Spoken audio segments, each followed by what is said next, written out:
Mr.Beast Amadi Tamnaba jail. Nungsijaraba marupsing mayamsu karigumba YouTube ta video yengbiba tarabadi Mr.Beast pudi soidana khangbiramgani haiduna thajai. Yenglamba tarabadi Mr.Beast hairiba nupa asi mahaki video singda tongan ba challenges kaya ama tawi haibasisu khangbiramgani.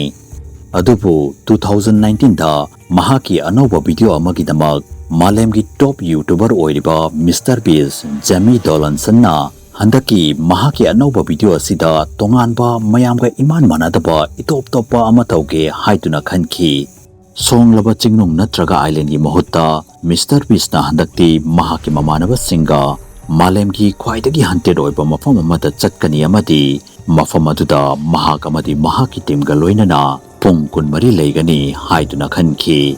Tarik Chandler, Connor, Chris, George amadi Jack challenge asigi sem sababudi loirami adubu kibasu yamna kirami. Makhoi mayamna bhut phananabagi khutsu khulai haibadi EMF meter, infrared meter, night vision cameras, batteries mayamama, flashlight amadi walkie-talkie set pack tawduna Ohio State Penitentiary tamna chatlami. America gi adugumba prison chahi kyadagi thingduna taatuna leiramba jail amadi mafam asibu malemgi ayamba misingna khuwaidagi tamnaba mafamsingi manungda amani haiduna thajanai. Jail adugi manungda changbaga makhoina mafam asi malemgi khuwaidagi akiba mafamsingi manungda amani hairibasi karigino haibadu khangba ngamkhi. Square feet Lakh ani makhai chauba mathon taruk lonba jail cell chama leba jail adu ubada yamna akiba ma phaurami. Mafam aduda leiramba guard amana jail aduda 1930s ki matamda mai chaklakpadagi jail aduda leiramba prisoner chahumuk mai chaktuna sikhi. Prisoners mayam amadi jail adugi manungda makhoi masengi manungda khanarakpadagi hatoknaduna sikhi. Amadi prisoners khara amadi mathanta suicide tawduna sikhi. Ngasi su prisoners mayam adugi thawai adu jail adugi manungda lanba ngamdaduna koipai paiduna lei haiduna so hainei. Asita sunatana guard aduna jail adugi manungda mahak masamakta uba fangdraba thajabada yamna wana thokpa negative energy kayama phawba yaukre. Prisoners singbu mathanta tongana thamba jail amadadi mahaka punna thabak tawminaba guard ama siduna taaduna leiramba yaukre haiduna hairaklami.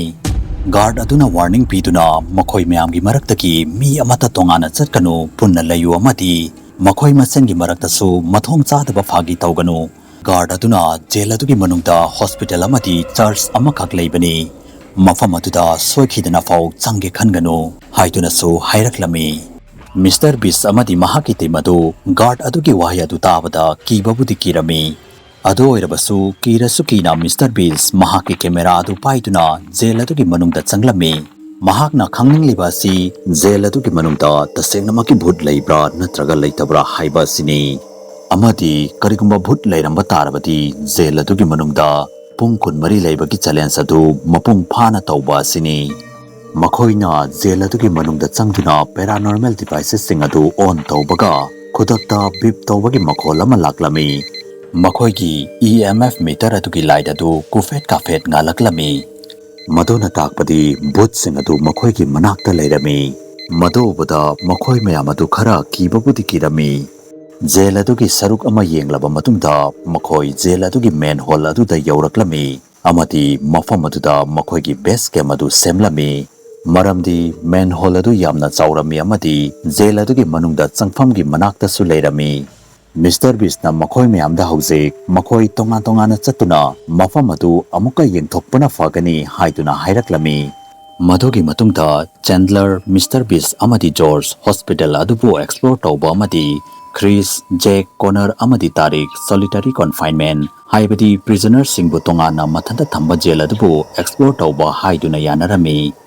Mr.Beast Chandler amadi George hospital adugi amanba yot ki siri adudagi kakhatuna hospital adugi corridor aduda makhoigi EMF meter adu paiduna video record tawraduna chatlami. Matang aduda makhoina hospital adugi ka amada table ama amadi khara segaiba poster ama naptuna leiba urami. Poster adu yamna maming chatpa film amagi oirami. Madobada Chandler amadi George film adugi poster adu yenglaga fagi tawduna noklami. Matang aduda Chandler ki makhutta pairiba EMF meter adugi light adu kufet kafet nganba horaklami. Amadi matang aduda Mr.Beast na jail adugi manungda mafam amadagi siren khongbagi makhol ama tarami. Wafam asi yamna angakpa wafam ama oirami. Maramdi jail adugi manungda active siren amata leiramde. Madoda sunatana Chandler amadi George nadi makhon amata taba fanglamde. Maduda Mr.Beast na mahaki EMF meter adu siren gi makhon lakliba makai adumda onsilubada EMF meter adu amukka henna kufet kafet nganba horaklami. Madu ubada makhoi siren gi makhon lakliba makai adu tamna chatlami. EMF meter adu su amukka henna nganba horaklami. Amadi ikhang khangaudana ahangba ka amagi manak yorakpaga EMF meter adu leptana yamna kanna nganba horaklami. Mr.Beast na ka adugi manungda changge haiduna tawbaga mahaki makok adu yamna lumlaklami amadi ngawba horaklami. Maram aduna mahak khudakta ka adugi mapanda thoklaklami. Mr.Beast na siren gi makhon adu makhoina leiriba mafam adudagi khara maninglomdagi lakhibani haibatu ningsinglami. Makhoi maikai adu tamna chatlami. Ngaihak leiraba matungda makhoina matam kuirabadagi chatlamliba si mafam amakhaktangda koiduna chatuna leire haibasi khanglami. Wafam asi khanglaklaba matungda makhoi thajaba ngamlamde maramdi makhoina ngasaidagi chatliba si atopa lambi amadani haibasi makhoina chapchana thajarami. Amaromdana Tariq Chris Jack amadi corner solitary confinement block adugi manungda leirami. Mafam asi jail adugi khwaidagi sathiba mafam oirami. Mafam adu prisoner singbu tongana mathanta chana thaknanaba karimata pidana yamna thina otpi neibikiba mafam oirami. Makhoi night vision infrared camera puduna tamnai haiduna hainaba mafam amada laklami. Mafam adu guard aduna mahaka thabak taminaramba guard amabu yamna tamthina hatuktuna thanami haiduna wari lirakiba mafam adu oirami. Ikhang khangaudana Chriski makok adu lumlaklami amadi mahak sor honbadasu yamna waraklami. Jack na ka adugi manungda leiramba akiba pot mayam adu yengduna leiringaida ikhang khangaudana yamna kanna lauraklami. Jack na mafam aduda mong matawba amuba mami ama urami. Mami adu mahak tamna tapna changsilaklami. Jack na laupagi khonjel adu tabada makhoi anina Jack ki manakta changsinduna yenglubada makhoi anina su amuba mami adu makhoi tamna changsilakpa urami. Adubo ikhang khangaudana mami adu malangda nungsitgumna khangmang mangki. Makhoina mami adugi maramda wari saba matamda makhoigi maithong aduda kibagi mami adu mayek sengna uba fanglami. Matang aduda Jack na mahaki manakta kanagumama leibagi amadi sor sangna honbagi sahumama fanglami. Adubu mafam aduda kanamata leiramde amadi ikhang khangaudana amuka amuba mami adu mahaki hek mamangda tholaktuna leplami. Mami adubu baga makhoi ahum mafam adudagi laura duna chenduna thoklaklami amadi masa gi waki toki set aduda wafam asi hairami. Mr.Beast Chandler amadi George na makhoi gi wa adu tarami. Adubu makhoi ahumna makhoina Mr.Beast ta kihangi haituna phagi tawbo eramgani haituna khalami. Makhoi mayamgi marakta wari sanaringaida waki toki set adudagi mong ama tawba akiba khonjel ama tarami amadi waki toki set adu mutki. Jail aduda yamna ariba church amasu leirami.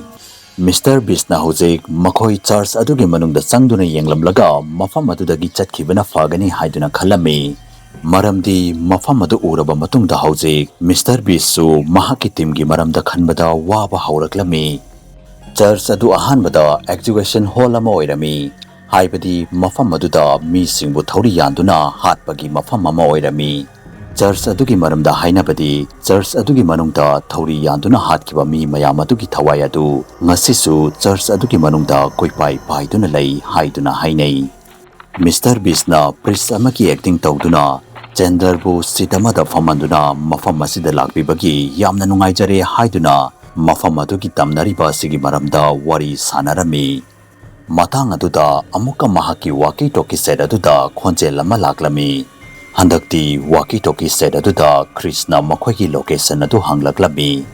Mr.Beast su phagi tawraduna makhoigi location adu hairami. Matang aduda waki toki set aduda disturbance kara laklami. amadi waki toki sedaduda nupi amana karigumba mangangbagi khonjel ama tarami. It's raining outside. Haibadi mapanda nong yamna kanna churi. Makhoi ahumna nupi adugi khonjel adu icham chamba nupi amagidi malamde. Nupi adugi khonjel adu yamna kirami.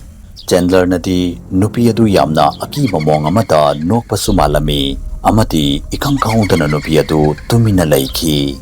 Makhoi ahumna hojik makhoida thokhiba thokdok adu karino haibadu confirm ama khanglamde. Makhoi ahum mafam adudagi tholaktuna amuk hana main hall tamna makhoigi base camp da laklami. Matang aduda makhoina hojik mapanda yamna kanna nong chuduna leiramba uki. Nong khakpagi makhol su tarami. Chandler amadi Josh ti yamna kirami. Adubu Mr.Beast ti madopumna magadu uraba matungta nungaiba ma faurami amadi. Mr.Beast ki kok aduda wakhal ama khalami. Karino Mr.Beast na khaliba wakhalasi. Amadi amuba mami okhiba Mr.Beast ki team adugi members aduda thokhiba thoudok adu kari oiramgani.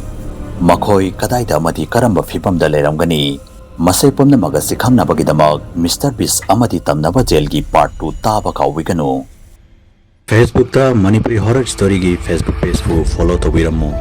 Loinana karigumba wari asu mayamna pambi taragadi channel asibu subscribe tawiramu amadi video asibu like and share amamda tawiramu. Mathangi video da amuk unarasi habsuga loinana yangkopam loyangan bana mayam pumna mukti kainabagi yathang nezari.